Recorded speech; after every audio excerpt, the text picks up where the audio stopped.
లేదు అధ్యక్ష. మేము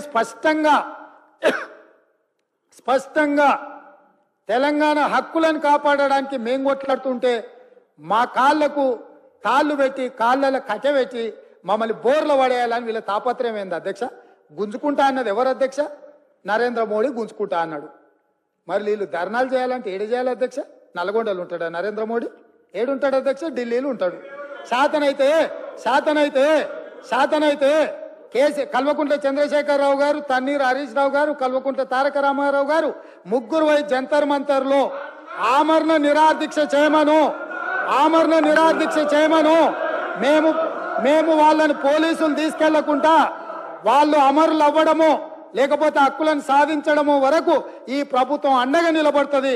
వాళ్ళ ముగ్గురిని ఢిల్లీలో నరేంద్ర మోడీ తప్పిదాల మీద దౌర్జన్యం మీద ధర్నా చేయమనుండ్రు కానీ నరేంద్ర మోడీతో కొట్లాడుతున్న మా కాళ్ళలో కట్టబెట్టి బోర్లు పడేస్తే ఎవరు అధ్యక్ష? అదేవిధంగా అధ్యక్ష, ఎన్నికల రోజు పోలింగ్ ఇక్కడ జరుగుతుంటే పక్క రాష్ట్ర ముఖ్యమంత్రి AK-47 తుపాకులతో పోలీసులు నాగార్జున సాగర్ డ్యామ్ మీదకు పంపించింది అధ్యక్ష. ఇవాళ నేను అడగదలుచుకున్న వాళ్ళను, నాగార్జున సాగర్ 100% మన భూభాగంలో ఉంది. మన ప్రాంతానికి లోపటికొచ్చి తుపాకులు పెట్టి ప్రాజెక్టులను ఆక్రమించుకుంటుంటే వీళ్ళ సహకారం లేకుండా వస్తాడా అధ్యక్ష? ఇంటి దొంగలు లేకుండా జగన్మోహన్ రెడ్డి గారు లోపలికి వచ్చి నాగార్జున సాగర్ డ్యామ్ మీద పహారాలు కాసే పరిస్థితి వస్తుందా అధ్యక్ష? ఎందుకు ఆ రోజు వీళ్ళు మాట్లాడలేదు? వీళ్ళు ఇచ్చిన అలుసే కదా, వాళ్ళు పెట్టిన పులుసు తిని వీళ్ళు అలుసు ఇవ్వడం వల్లనే కదా ఈ రోజు ఈ పరిస్థితి వచ్చింది. ఆయల్లో రాయలసీమకు పోయినప్పుడు కల్వకుంట్ల చంద్రశేఖరరావు గారు, ఈనాటి మంత్రి శ్రీమతి రోజా గారు పెట్టిన రాగి సంకటి రొయ్యల పులుసు తిని రాయలసీమను రతలాలసీమం చేస్తా అని చెప్పి మాట ఇచ్చి బేసిన్లు లేవు, బేసిజాలు లేవు, మీరు కొట్టుకపోండి అన్నాడు. వాళ్ళు కొట్టుకపోయారు. ఇప్పుడు మేము వచ్చినాక అట్టెట్లా కొట్టుకపోతాడంట? ఎవరు అధ్యక్ష బాధ్యత ఎవరు వహించాలి?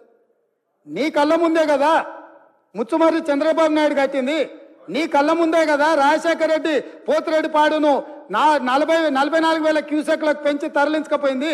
నీ కళ్ళ ముందల్లే కదా నీ ఇంట్లో పంచపక్ష ప్రమాణాలు జగన్మోహన్ రెడ్డి గారికి పెట్టి జీవో నెంబర్ 203ను నీ ఇంట్లోనే పునాదులేసి రాయలసీమ లిఫ్ట్ ఇరిగేషన్ కు ప్రగతి భవన్ లో కేసీఆర్ గారి డైనింగ్ టేబుల్ మీద పునాది రాయబడ్డది.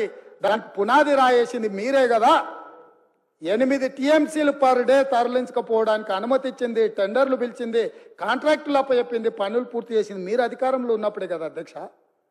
మీరు మొత్తం కృష్ణానది జలాలు మహారాష్ట్ర కర్ణాటక దాటి మహబూబ్ నగర్ జిల్లాలో జూరాల నుంచి పాలమూరులో కలంపూర్లో ఎంటర్ అయి తుంగభద్ర నదిలో వచ్చే నీళ్లు, తుంగభద్ర నుంచి వచ్చిన సుంకేశ్లకు వచ్చిన నీళ్లు, సుంకేశ్ల నీళ్లు జూరాల నీళ్లు కలిసి ప్రయాణమై పాలమూరు జిల్లా నుంచి మొదలై రాయలసీమలకు పోయి నంద్యాల నుంచి తిరుక్కొని శ్రీశైలం ప్రాజెక్టు మీదకి వచ్చినప్పుడు శ్రీశైలం ప్రాజెక్టు కొంత తెలంగాణలో ఉంటే కొంత ఆంధ్రాలో ఉంది అధ్యక్ష.